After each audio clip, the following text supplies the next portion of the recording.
I'll say one thing for Donald Trump. He can take any problem and push it off the front page. As with a child, it doesn't have to last long, just enough time to get a respite from one scandal by shifting attention to another. Take the summit. Back in March, as a 60 Minutes interview of Stormy Daniels was scheduled to run in a week and was topic A in Washington, Trump leapt at the flimsiest of chances to negotiate with Kim, abruptly switching his strategy of demeaning Kim Jong-un to sitting down with him on the basis of almost nothing. The South Korean envoy Chung Eui-yong had simply told Trump that Kim was eager to meet and it was due, Chung said, to Trump's leadership and maximum pressure policy. Or naive it. Trump either considered the invitation a breakthrough due to his willful ignorance of history or a welcome opportunity to move the conversation away from his lawyer trying to enjoin CBS from airing the Daniels story, or both. A summit could permit him to so dazzle the world with his peacemaking skills, it could dominate coverage for weeks, drowning out two more women. Lawyer Michael Avenatti says are in the wings ready to offer proof he paid them off. One day the murderous dictator was Little Rocket Man with a small button, the next, a leader worthy of sitting across from the most powerful man in the world. There was nothing in writing, but Trump nonetheless made a pop-up appearance in the press room to tease that he would have a really big announcement soon.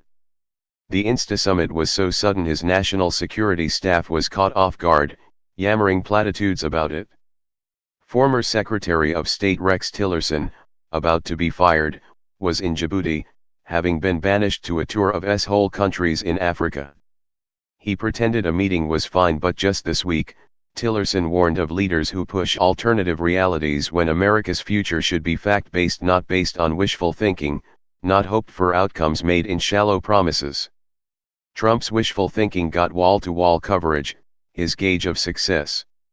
The summit not only cut into time spent on the porn star, but also time for other scandals, like EPA Administrator Scott Pruitt living large in a lobbyist's townhouse, Veterans Affairs Secretary David Shulkin making up an award to justify an all-expense-paid European vacation with his wife, Interior Secretary Ryan Zinke's $139,000 door, and everyone, it seemed, flying everywhere like royalty.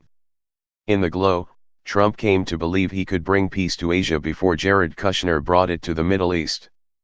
Maybe he would win a Nobel Peace Prize.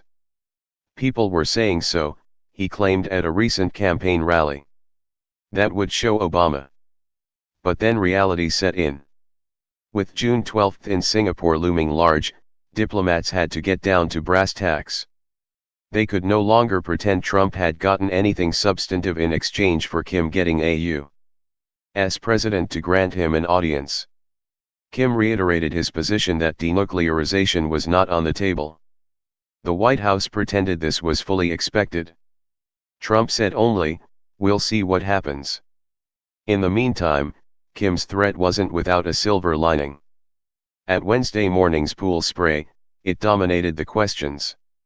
Rather than being bombarded with questions about a $500 million loan to a Trump-branded golf course in Indonesia after Trump said sanctioned Chinese phone company ZTE should be put back in business fast, he was asked about Kim's reversal, not a welcome turn of events but less toxic than putative bribery.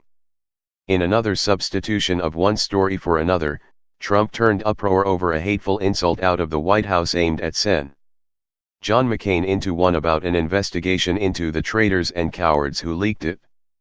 Aide Kelly Sadler told the communications team not to bother coming up with a strategy to counter McCain's opposition to the nominee to head the CIA because it doesn't matter.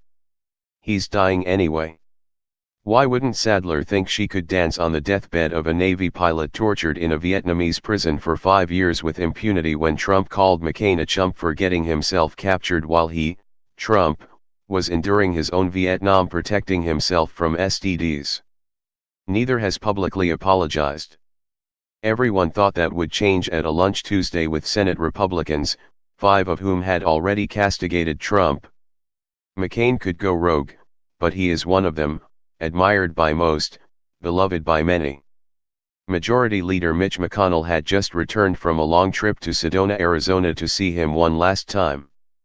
But by the time Trump sat down to lunch, McCain had become a sidebar to Trump's hunt for the real leaker, or leakers, with security officials with high-tech gear searching staffers for forbidden cell phones.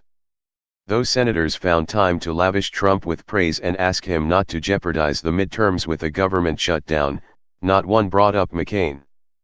The constant churn of Trump malfeasance means the press and public are susceptible to flitting from one story to another, self-dealing on Trump properties, massive firings, the undrained swamp, Mueller, which Gold Star family is unworthy, who's being cruel to John McCain, whichever is less embarrassing any one day. We're now waiting for the next episodes of Trumplandia, where the president comes back to prove himself master of the art of the deal, North Korea style, and when he finds and fires the leaker, in an all-caps tweet, saving him from apologizing and firing the soulless person who's always been in plain sight. These are the stories of Trump, and he's sticking with them. Too much of the time, so are we.